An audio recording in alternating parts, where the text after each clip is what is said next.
Salut tout le monde, bienvenue dans l'espace de Paul de Vautour. Je ne sais pas si tu es revenu, Paul, je ne sais pas si vous m'entendez parce qu'on a été déconnectés en même temps. Euh, Est-ce que Paul est là? Pas l'impression et on t'entend. Ok, cool. Bien, alors j'entendais pas ce qui se passait évidemment puisque j'ai pas de son ici, mais apparemment vous m'entendez. Donc bonjour à tous, à toutes, ou en tout cas bonjour à vos avatars ici présents. Merci beaucoup aux organisateurs de m'avoir proposé cette rencontre. C'est l'occasion pour moi de partager quelques idées qui m'occupent depuis longtemps et c'est un plaisir de revenir sur la Côte d'Azur, même virtuellement dans cet espace. Alors, la compagnie des avatars m'est familière depuis longtemps, même si aujourd'hui ça reste quand même assez étrange. Euh, Puisque avant même d'avoir l'occasion d'une première connexion au web, associé à Antipolis, dans le cadre d'un stage à l'INRIA vers 93-94, je travaillais donc sous de multiples noms d'emprunt. Et quand on me parlait de fiction, ce qui m'ennuyait, j'essayais de parler d'artistes artificiels. Donc sans emploi, sans utiliser d'avatar, bien sûr, mais j'étais déjà dans une sorte de familiarité avec cet environnement des avatars. Alors c'est une autre histoire, c'est pas ce dont je vais parler aujourd'hui, mais c'est quand même pas sans rapport avec mon exposé d'aujourd'hui. Les usages de masse dépassent rapidement les expérimentations artistiques, elles les subvertissent et elles obligent à repenser leur situation. Ainsi l'anonymat, l'emploi d'hétéronymes, qui pouvait être une critique de l'autorité au milieu des années 80 dans le milieu de l'art, devient plus tard un geste naturel et évident dans les années 2000 sur les réseaux sociaux. Alors, je vais couper la caméra et continuer juste avec mon icône. Voilà, c'est ici.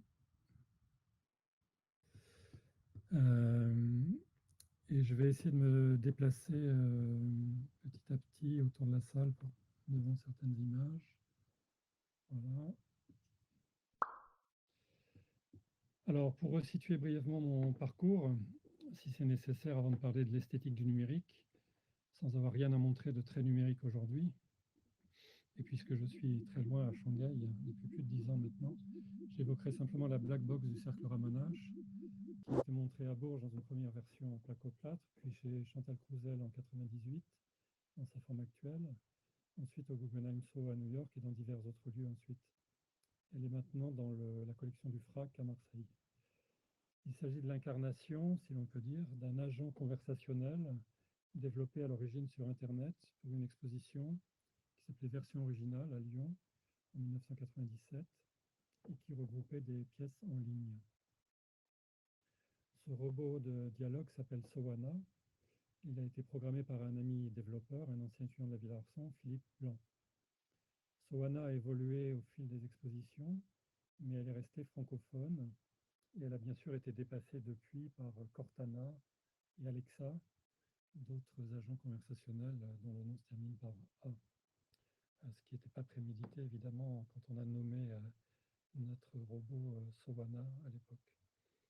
Alors, elle est évidemment dépassée aujourd'hui puisqu'on n'a pas utilisé d'apprentissage automatique ni d'intelligence artificielle, mais sur les questions artistiques, elle reste sans doute encore plus performante qu'Alexa et Cortana.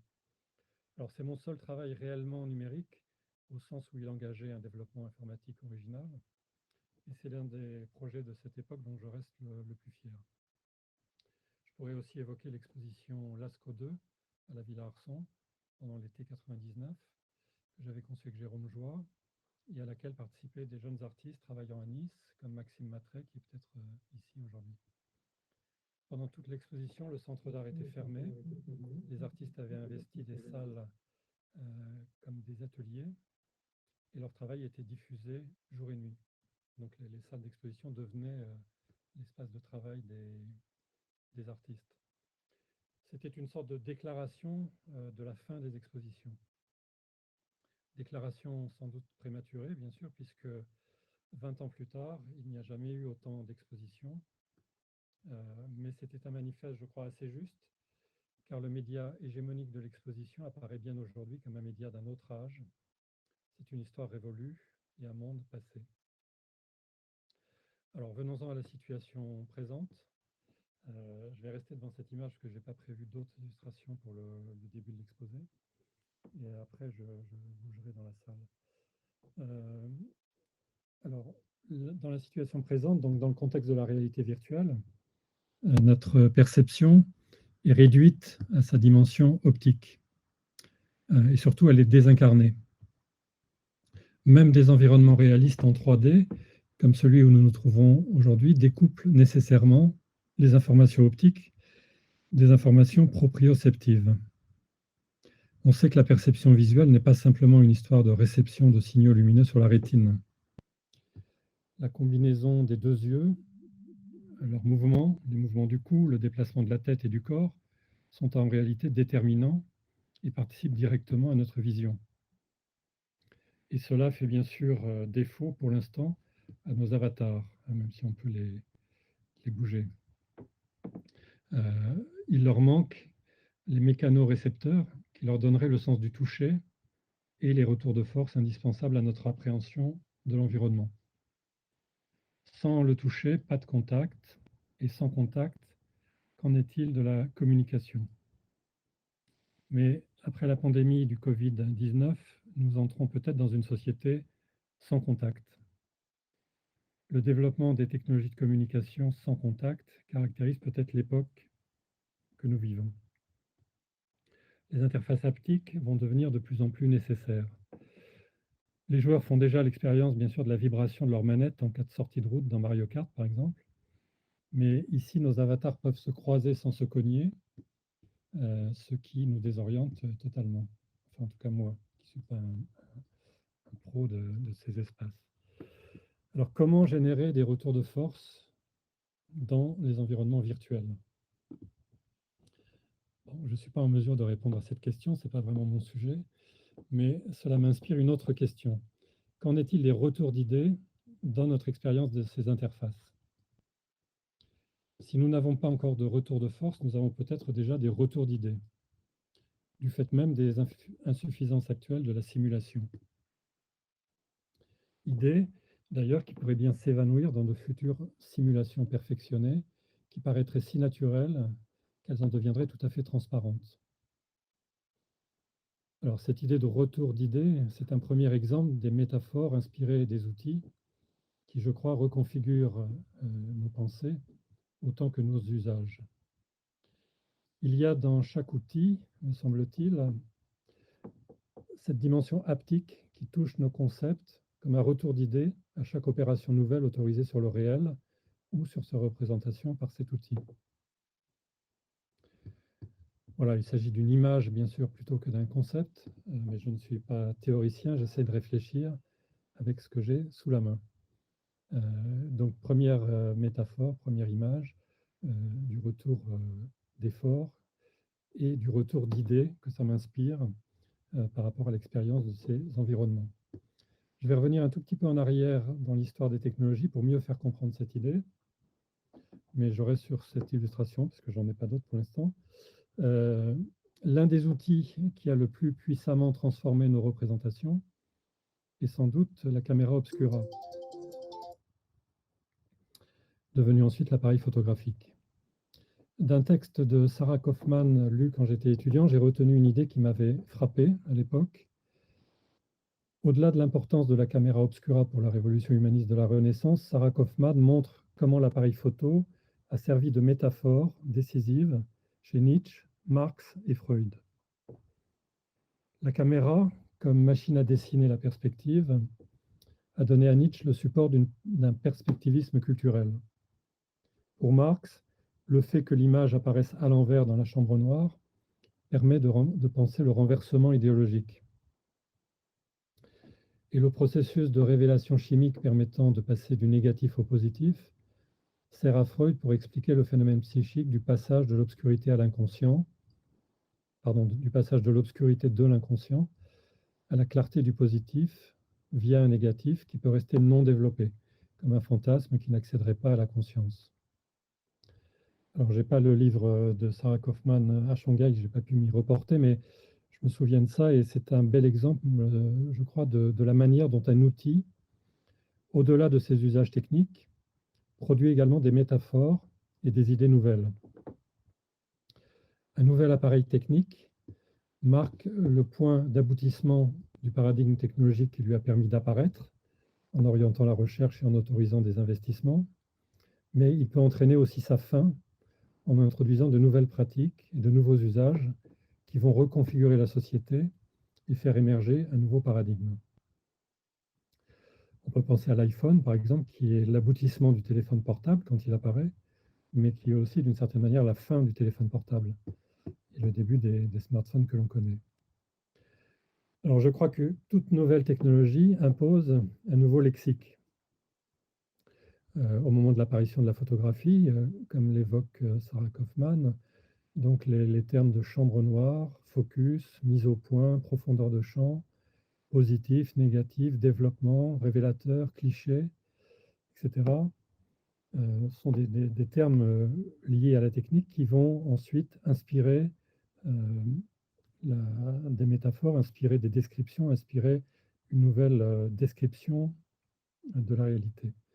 Donc c'est chaque lexique qui apparaît de cette manière permet de décrire le monde autrement. Un nouveau mode technique de représentation produit donc, je crois, un double renouvellement de la compréhension du monde, en produisant de nouvelles images d'une part, et en introduisant d'autre part de nouveaux termes qui permettent de saisir autrement la réalité. Autrement dit, un bouleversement conceptuel et potentiellement un changement de paradigme. Aujourd'hui, je crois que le lexique informatique réagence notre discours sur l'art et par suite nos pratiques. Alors, je vais commencer à me déplacer et passer justement au travers de vous sans choc et sans contact.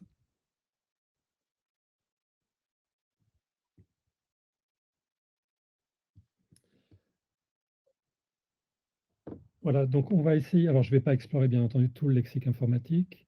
Je crois, pour en faire l'expérience régulièrement, que beaucoup de termes sont pertinents pour décrire les nouvelles pratiques artistiques. Je vais donner juste 2 ou 3 exemples. Le premier, sans doute le plus simple, c'est celui du calque. Donc une fonctionnalité particulière à Photoshop et aujourd'hui à tous les logiciels de retouche de photos ou de dessin. Donc tous les dessinateurs avaient autrefois déjà l'usage des calques traditionnels en papier translucide. Ils s'en servaient pour reporter une esquisse ou pour améliorer un dessin par variations successives. Mais ces calques ne servaient qu'à des opérations préliminaires et étaient jetés ensuite pour laisser place au tableau final.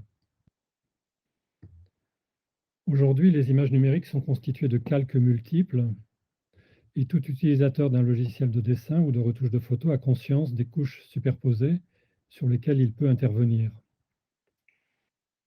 Le retour d'idée qui me semble évident dans ce cas est que les générations natives du numérique perçoivent potentiellement, c'est celui du réel comme un empilement de couches d'informations complémentaires.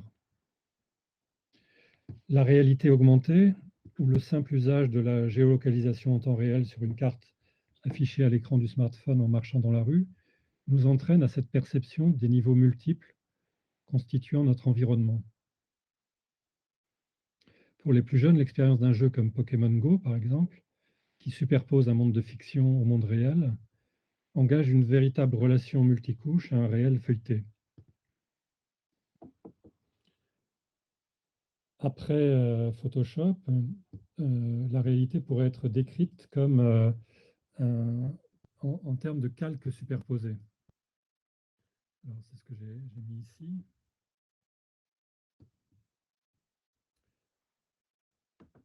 Donc, une réalité qui serait pensée, vécue, décrite en termes de calques superposés. C'est un peu l'idée des univers parallèles introduite par Jacob von Uexküll en 1934 avec son livre Mondes animaux et mondes humains. Ici, on était devant une illustration de ce livre avec la chambre du chien. Et là, j'ai mis une copie d'écran de Photoshop avec 3 couches qui sont les 3 illustrations, 3 des illustrations de ce livre, qui montrent successivement la chambre de l'homme, la chambre du chien et la chambre de la mouche. Et on voit bien que ces 3 mondes, animaux et humains, sont superposés à la manière donc d'un calque dans une illustration sur Photoshop. Donc, dans Photoshop, il y a une couche de base qu'on nomme le background, qui sert de support à de multiples layers, de multiples calques, porteurs d'informations différentes, empilés, pour composer un ensemble qui sera une représentation et qu'on appellera le réel. Le background est le même pour tous, mais suivant que nous nous situons sur l'un ou l'autre des calques, nous percevons directement notre environnement et nous pouvons agir sur l'une ou l'autre des strates de la réalité. Donc là, j'ai glissé peut-être un peu brutalement de la description de l'interface à la métaphore, mais je pense que vous avez compris. Donc, l'idée, c'est que un outil et l'usage d'un outil aussi banal aujourd'hui que Photoshop induit une certaine pratique de la représentation et par conséquent souvent une certaine aussi image du monde. Donc la métaphore, ce serait une description du monde en tant que couche successive d'informations, comme dans la réalité augmentée. Et en filant un peu la métaphore, l'idée c'est que l'arrière-plan est le même pour tout le monde, qu'on soit artiste ou je ne sais pas, n'importe quelle autre activité. On partage évidemment le même monde, la même couche de base, mais en fait, la- dans l'activité qu'on développe, on se situe sur des calques différents. Il y a un calque qui est celui d'un certain état de l'art, et si vous êtes dentiste, pharmacien, boulanger, il y a d'autres calques qui vont correspondre à votre activité, à votre façon de voir le monde, à vos objectifs, etc. Bon, donc l'idée, c'est que nous percevons différemment notre environnement suivant le calque sur lequel nous nous situons et que nous pouvons agir sur différents niveaux. Et évidemment, on peut fréquenter différents calques à différentes heures de la journée ou à différentes périodes de notre vie. À chaque calque, son histoire, sa logique, ses enjeux, ses règles et son usage. Mais toute opération sur un calque affecte l'image globale que nous nous faisons du monde et les manières que nous avons d'y vivre. Là, on est devant un drapeau de DI Studio. C'est le nom du binôme avec lequel, enfin, c'est le nom sous lequel je travaille aujourd'hui. Et c'est un drapeau qui, comme vous le voyez, représente trois calques superposés. Et là, c'est une jeune artiste du post-diplôme qui le tenait sur le balcon de nos locaux à Shanghai, à l'école offshore, voilà, pour illustrer cette idée.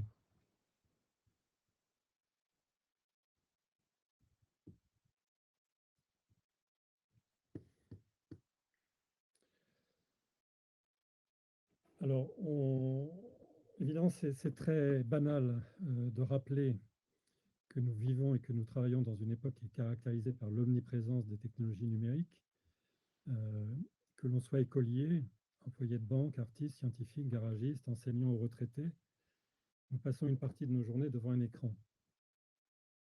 Nous avons tous un troisième œil et une antenne dans la poche, et nous ressemblons de plus en plus aux martiens de Toy Story.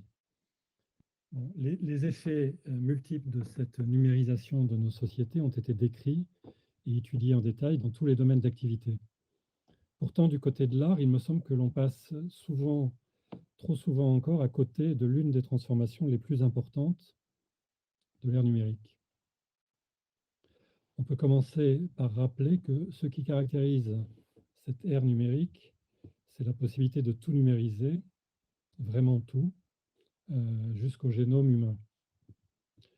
Cela commence donc par une réduction digitale du réel envisagée comme suite de nombres, traduit en une suite de 0 et de 1, lisible pour l'ordinateur.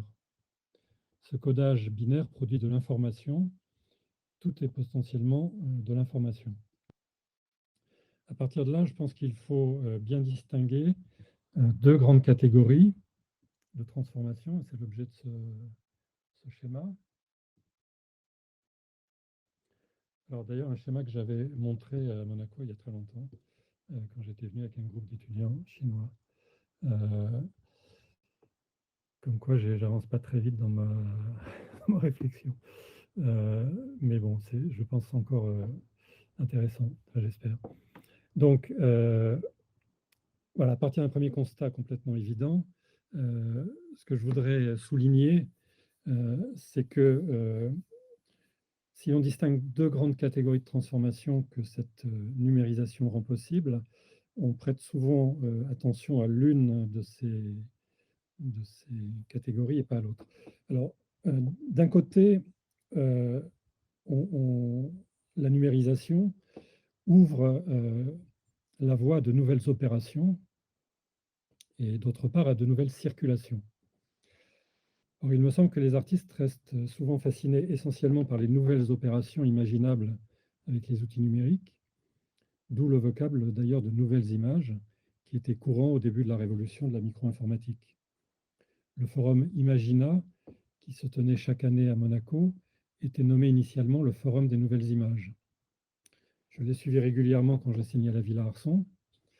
Et pour l'anecdote, je me souviens même avoir assisté à la présentation du premier Macintosh en 1984, avant d'être enseignant lorsque j'étais en résidence d'artiste à la Villa Arson. Bon, ce qui ne me rajeunit pas, évidemment. Alors, nouveaux outils, donc nouvelles images, en restant dans la même obsession de la spécificité, héritée de la conquête de l'autonomie de l'art à l'époque moderne. D'où l'idée d'un art numérique, avec le problème récurrent d'en faire la preuve dans le cube blanc de l'exposition.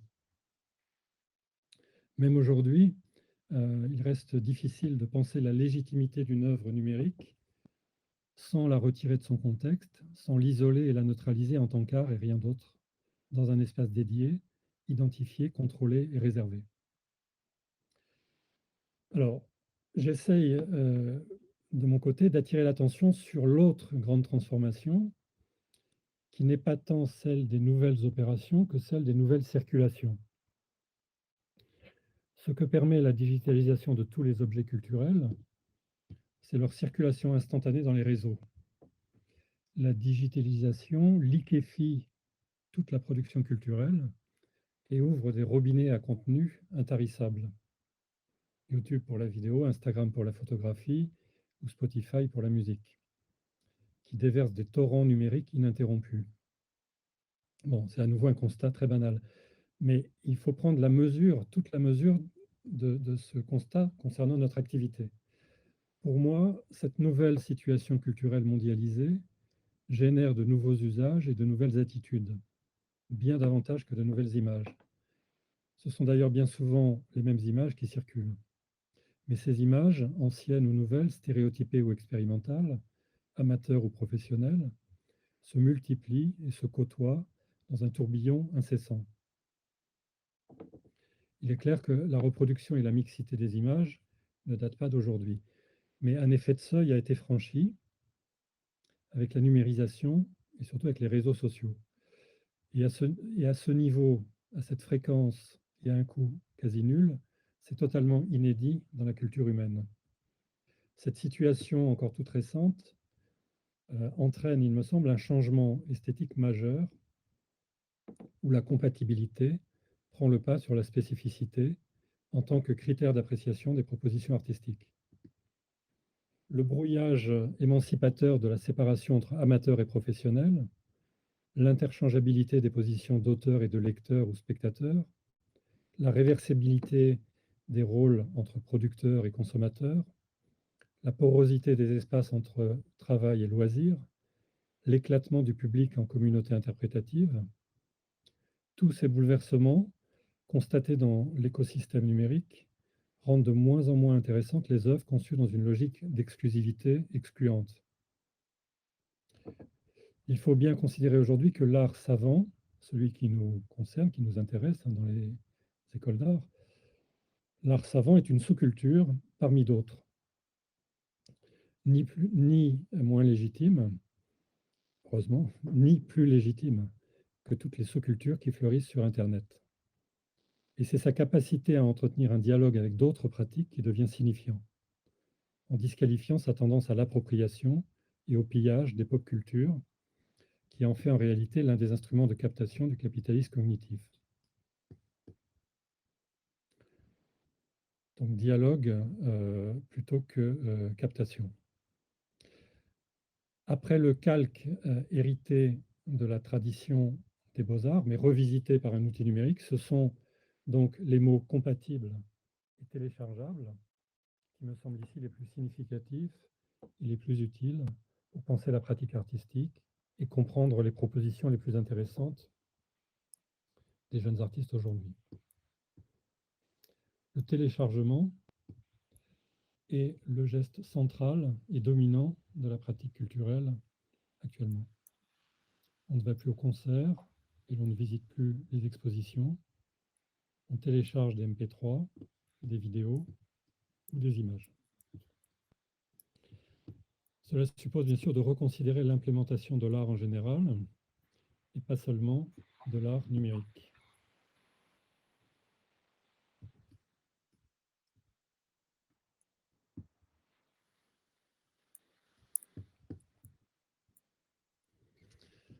Alors j'aimerais évoquer aujourd'hui deux exemples d'œuvres compatibles, un exemple pré-Internet et un exemple post-Internet.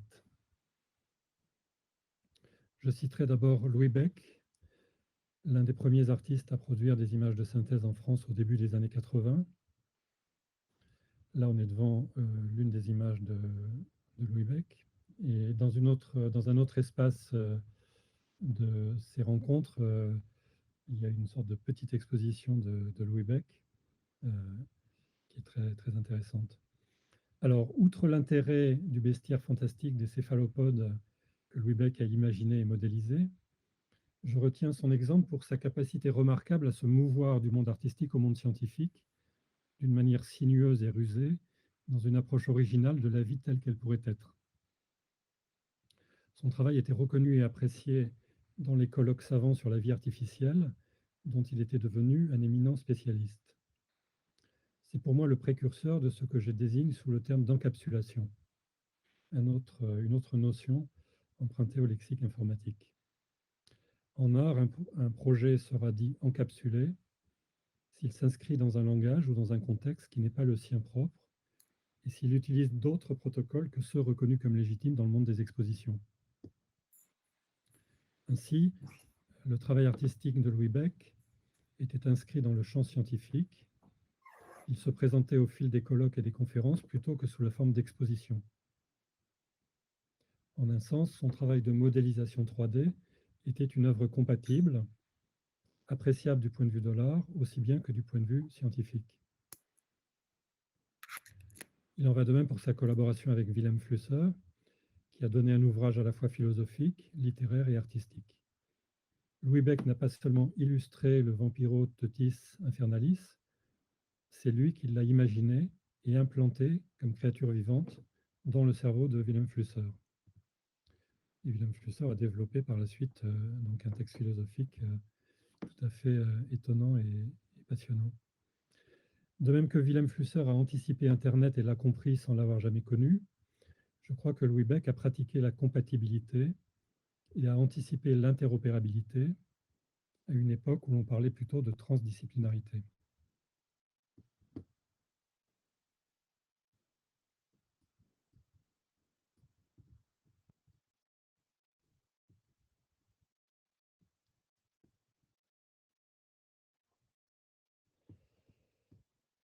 Pour signaler une œuvre compatible plus récente, je vais décrire l'album blanc de Rutherford Chang. Je ne sais pas si vous me suivez encore, parce que je vois que vous êtes devant l'image de Louis Beck. Damien, tu peux me confirmer que c'est bon, que vous m'entendez?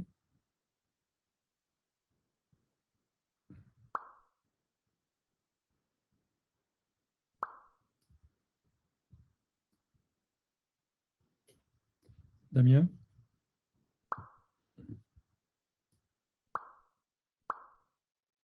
Ok.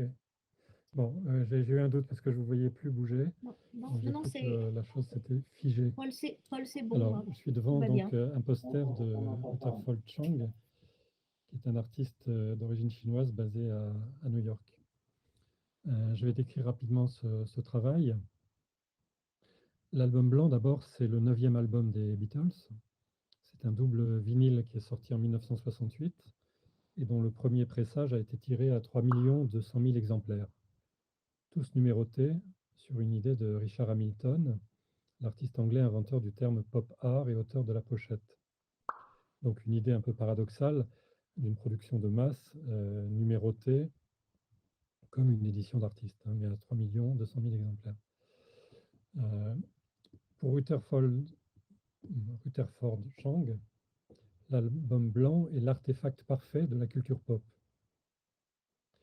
Il combine une diffusion de masse et des exemplaires tous uniques car numérotés, tous identiques et blancs, du moins à l'origine. À l'origine, puisqu'évidemment, les albums ont vécu, ont vieilli, et cette pochette blanche était particulièrement propice à être salie, abîmée, maculée, griffonnée. Et donc là, vous avez 100 pochettes qu'il a collectionnées, avec des traces, des scotch, des marques, etc. Rutherford est un fan qui collectionne de manière compulsive cet album blanc. À ce jour, il en a racheté 2750 copies, d'après le compteur qui est sur son site et qui est mis à jour à chaque nouvel achat. Il les achète sur eBay. Mais Rutherford est aussi un artiste. Il a numérisé les 100 premières pochettes et les 100 premiers vinyles qu'il a obtenus sur eBay. Il a superposé ces 100 scans et il a édité sa propre version de l'album blanc avec tous leurs défauts, euh, tous leurs, euh, toutes leurs particularités pour les pochettes et toutes les traces d'usure et des décalages pour les vinyles. Ce qui forme une sorte de nuage musical que vous avez peut-être entendu en arrivant, où les chansons des Beatles sont encore identifiables par la mélodie, mais deviennent fantomatiques par un effet de brouillage, puisque les vinyles se sont déformés et ont été abîmés, etc. Et le carré blanc de la pochette devient un palimpseste qui garde la mémoire de tous les fans qui l'ont précédé. Le carré blanc de la nouvelle pochette, c'est-à-dire la superposition numérique des 100 scans, des 100 premières pochettes qu'il a obtenues. Là, j'ai mis juste l'image du poster qu'il a édité. On verra s'il reste 5 minutes, je pourrais montrer d'autres images sur un PDF, mais je pense qu'on est un peu juste. Oui, Damien a raison, je pourrais donner les liens pour demain. Alors, la nouvelle version de l'album blanc de Rutherford Chang a été pressée à 1000 exemplaires et a été remise en vente sur eBay et distribuée en une seule journée. Donc, il a vendu les 1000 exemplaires dans la journée. Pour moi, c'est un geste parfait d'adoration fétichiste qui caractérise l'esthétique des fans et en même temps une proposition artistique conceptuelle. L'album blanc de Rutherford Chang trouve sa place à la fois dans le monde de l'art. Il est artiste, il a un site d'artiste avec d'autres projets. Il circule, il montre son travail aussi dans les institutions artistiques. Mais donc, il a sa place dans le monde de l'art, mais aussi bien dans la pop culture, euh, sans opérer d'appropriation. Euh, il y a vraiment quelque chose de l'ordre du geste du fan qui est à l'intérieur de la pop culture, hein, qui n'est pas dans une position de surplomb, il n'est pas en tant qu'artiste au-dessus, supérieur aux fans qui produiraient une œuvre, un commentaire, qui produirait quelque chose comme une appropriation. Donc il s'agit pour moi là aussi d'une œuvre compatible selon ma définition. acheté sur eBay, revendu sur eBay, inutile de l'exposer. Donc là, on est dans un contexte numérique, dans le contexte des réseaux, et il n'y a plus d'écart, de différence entre un espace commercial, un espace culturel, un travail artistique, une manie de fans, etc. Ce qui va nous amener à l'idée donc d'interopérabilité. Ce sera le dernier schéma.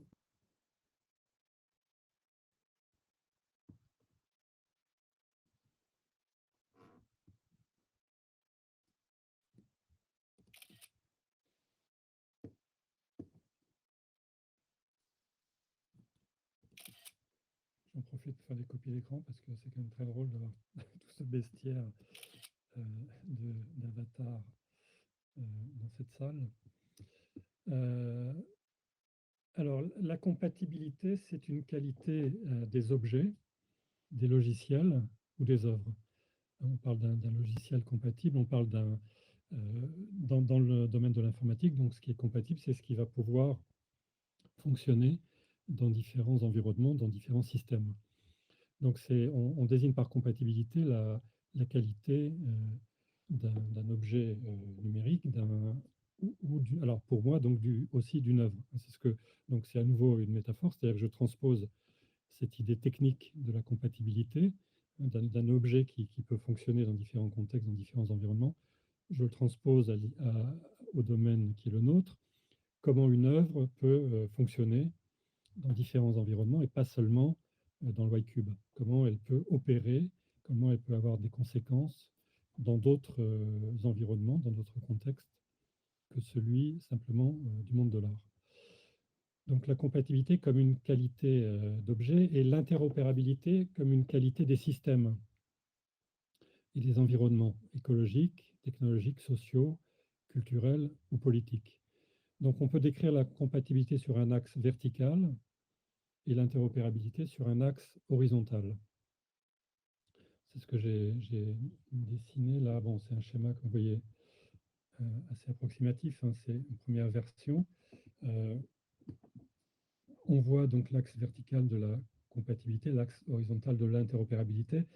Bon, j'ai cru nécessaire de faire ça parce que souvent, les deux notions sont un peu voisines et on ne voit pas trop la différence. Donc, voyez alors, il paraît que j'ai un stylo, je vais essayer puisqu'on a le temps. Voilà, donc ça, c'est notre champ d'activité, notre calque. Et là, c'est des œuvres, des propositions artistiques, pour rester plus large. Donc la compatibilité, c'est la qualité d'un objet, d'une œuvre qui est conçue dans le champ de l'art, avec la culture artistique, avec les règles et la logique et l'histoire de ce champ particulier, mais qui va trouver une opérativité dans un autre espace que simplement celui de l'art. Donc une œuvre qui aurait un impact social, par exemple, une dimension politique, et qui agirait réellement, qui est pour moi le contraire de ce qu'on voit le plus souvent, c'est-à-dire la flèche qui part du social pour aller vers l'art, c'est-à-dire on prend une question politique intéressante, importante, et on la ramène dans le champ d'art pour la thématiser, l'illustrer, en faire un objet qui bien souvent n'a aucun impact, aucune conséquence, et moi je dirais aucun intérêt, mais en tout cas aucun risque. Là, par compatibilité, je désigne ce mouvement qui va permettre à un travail artistique d'être opérant dans d'autres contextes. Dans le cas de Rutherford Chang, par exemple, on a cette idée de superposition, de scan, de sandwich numérique, audio et visuel, qui est en interrelation avec la pop culture et qui peut être un objet à part entière d'une sous-culture qui serait les passionnés des Beatles ou les passionnés de vinyle, etc. Donc il y a un aller-retour, on n'est pas à nouveau dans la captation où on prendrait un objet en vogue dans telle ou telle pop culture, qu'on ramènerait ici pour faire le malin, j'allais dire, hein. C'est-à-dire pour faire un petit effet ici, en ayant simplement pillé le vocabulaire ou ce qui s'est inventé dans cet espace-là. L'interopérabilité, donc c'est, je vais couper ce crayon, une bêtise. Voilà. L'interopérabilité, donc c'est plutôt au niveau horizontal sur ce schéma. C'est donc la manière dont des relations s'établissent entre différents champs d'activité. Ça reprend ses voisins de l'idée de calque que je décrivais tout à l'heure. Donc, pour moi, la compatibilité s'oppose à la spécificité. C'est en ce sens qu'elle introduit une nouvelle esthétique, un nouvel âge de la pratique artistique. Et l'interopérabilité s'oppose à la spécialité. Voilà, quand on pense en termes d'interopérabilité, on n'est plus dans des cloisonnements par discipline ou par milieu clos. Et donc, d'une certaine manière, l'interopérabilité, ça s'oppose aussi à ce qu'on considère aujourd'hui dans les écoles d'art comme étant la professionnalisation, ce qui est une sorte de préconisation ou d'orientation aujourd'hui du ministère de la Culture. Donc, pour moi, dans la réalité contemporaine d'une société en réseau, on est bien plutôt dans un monde où tout voisine sans hiérarchie et sans distinction, comme dans le cyberespace. Les professionnels comme les amateurs, les experts comme les béotiens. Sur les réseaux sociaux, il y a une espèce de voisinage, de mixité intégrale, et c'est ce qui caractérise l'état présent de la culture et des pratiques culturelles. À une recherche de spécificité dans le champ de l'art, hérité de la modernité, succède un impératif de compatibilité constitutif de l'avènement d'un monde interopérable. Et un monde interopérable, ça pourrait être une autre définition de la globalisation. Alors, que serait une école interopérable, puisqu'on est dans une école, et ça pourrait être la conclusion pour cet exposé. Que serait une pédagogie interopérable? Une pédagogie des fans, peut-être. En tout cas, une école réinventée par ses usagers, sans doute. Bon, je n'ai pas de réponse à proposer aujourd'hui, mais je pense que la question vaut d'être posée dans le cadre d'une réflexion sur l'esthétique du numérique.